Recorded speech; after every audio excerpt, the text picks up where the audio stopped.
रागुआ लुणी चटपटा खट्टा खट्टा छेचा आंब आचार जहाँ को आपण 15 मिनिट रे बने कि पूरा वर्षटा साइतिकी रखिपारे।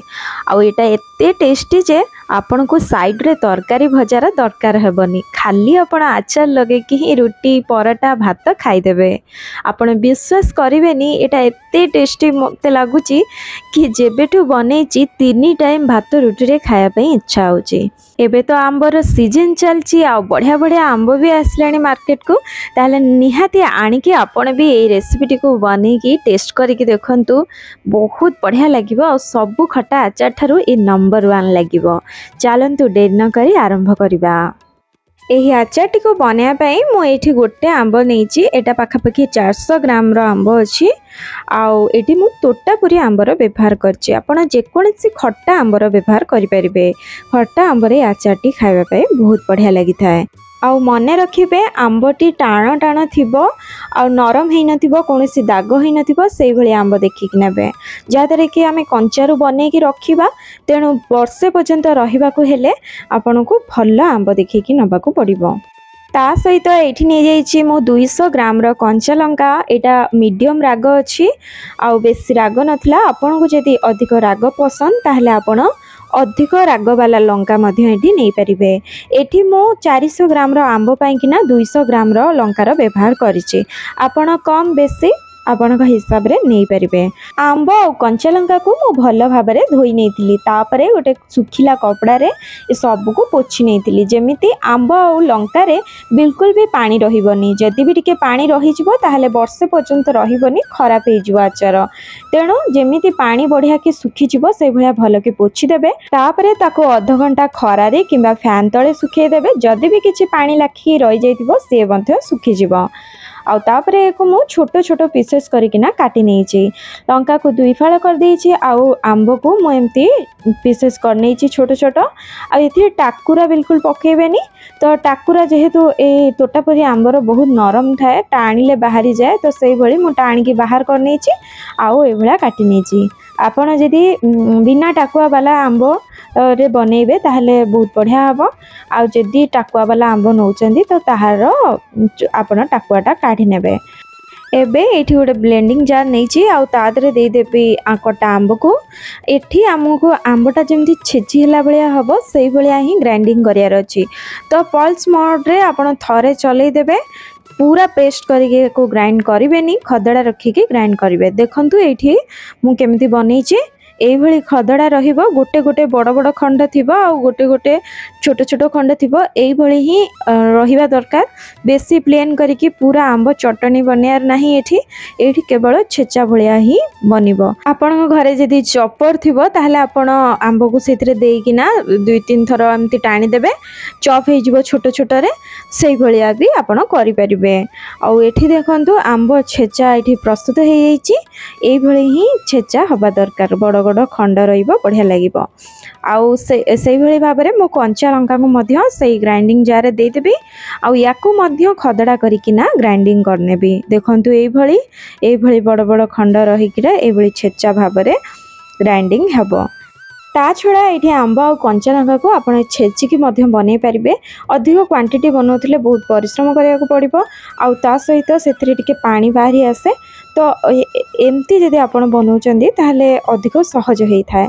चलतु एबे नेक्स्ट प्रोसेस को जावा। ये चलतु आचार पैकिना मसला बनवा। तो लो फ्लेम रे गोटे पैन बसई नहीं। एबे देदेवी गोटे चामच बड़ चामच जीरा, 3 बड़ चामच ये नहीं जाऊँगी पान मधुरी, आउ 2 बड़ चामच ये नहीं जाऊँगी कला सोरिष। कला धड़ा चाहिए मिक्स करके नहीं पारे।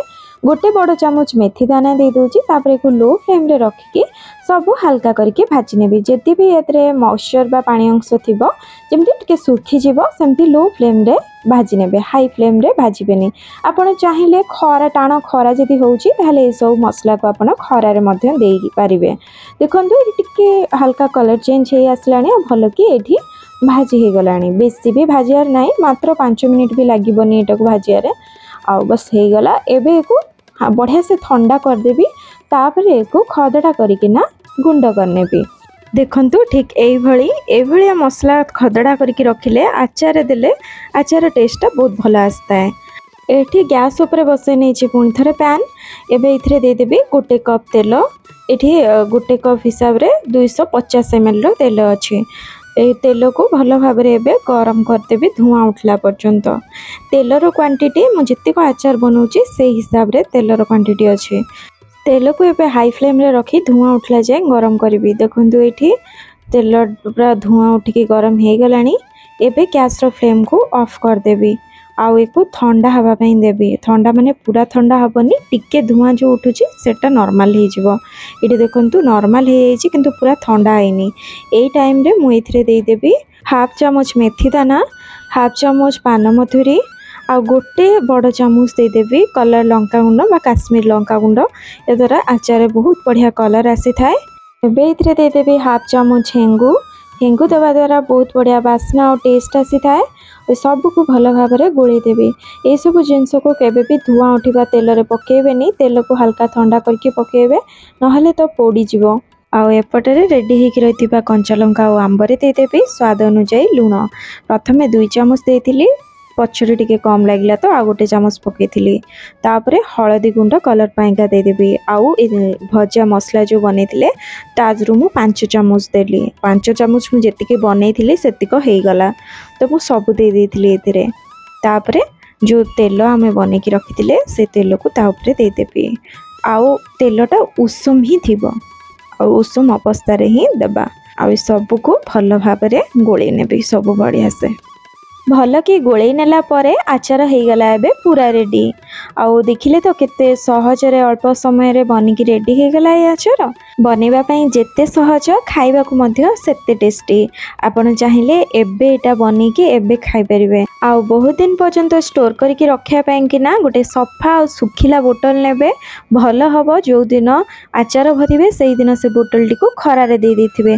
जहाँ भी पानी अंश थिबो सुखी जिवो टिके भी जदि पानी बाजिबो आचार खराब हो सुखिला सफा बोतल भरिकी 6 ରୁ 7 दिन पर्यंत खरारे बोतल रखी दिंतु आ भल भाव में आचार जरी जीव आ वर्ष जाए आपण आचार बिल्कुल खराब होबनी बढ़िया से चलिबो आउ किंतु मन रखिबे जेते बेले बे आपण आचार काढ़ी खाइबे सेते बेले सुखिला चामच रे ही बाहर करिवे आउ जदि आपण जोठी रहउचंदी खरा आसुनी सेठी खरा नाही अवेलेबल ताहले आपण एको फ्रिज रखिके बहुत दिन पर्यंत खाई परिबे रेसिपीटी केमिति लागिला मते कमेंट माध्यम रे जणेबे भल लागिथिले लाइक करदेबे फ्रेंड फैमिली मेंबर को सहित शेयर करदेबे नुआ आसले चैनल को सब्सक्राइब करदेबे पुनी आसीबे को नुआ रेसिपी सहित समस्त भले रहंतु खुशी रहंतु धन्यवाद जय जगन्नाथ।